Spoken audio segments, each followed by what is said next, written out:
the summer of love.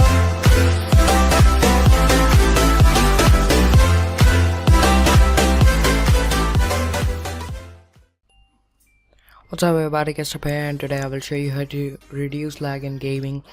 So let's get started in this video. First of all, this step and the first step is for the laptop you use. So right click on the power settings of power and then click on power options, and after that click on high performance, and then that's it. Then it will favor performance but may use your more energy, so make sure you are plugged in, or you must plug in when you game. So this was the first step, and the second step will be go to graphic properties, and my graphics are IntelliJ graphics, so I will just go for IntelliJ graphics. Then I will go to 3D, and after going to 3D I will just click on performance and then click on apply. I have already set the settings of performance, so my game never lags, and it's a good IntelliJ graphics also.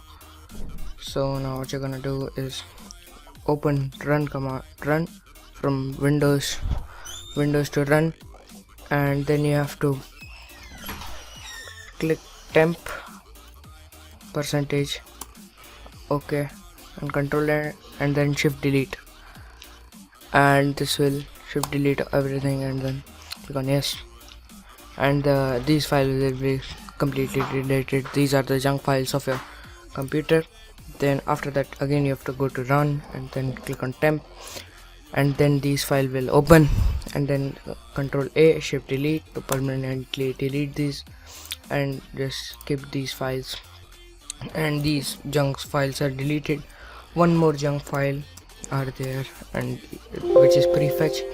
Then continue on prefetch by the administrator and control A, shift delete, permanently delete, and then skip these files to be deleted. And the last step is to open task manager, and whichever game you are playing will show on details over here, and whatever game you are playing, you have to just click on that game, right click on that game, and then set priority to high, and then change priority. So the priority will be changed, and I will just again change the priority to normal and change priority. So this will reduce the lag of your game. And the other thing, if you play multiplayer games, you should have a good internet for that, so the ping will be low and your game will never lag. So this was it guys, thanks for watching. Please subscribe to my channel and have a nice day. Bye bye.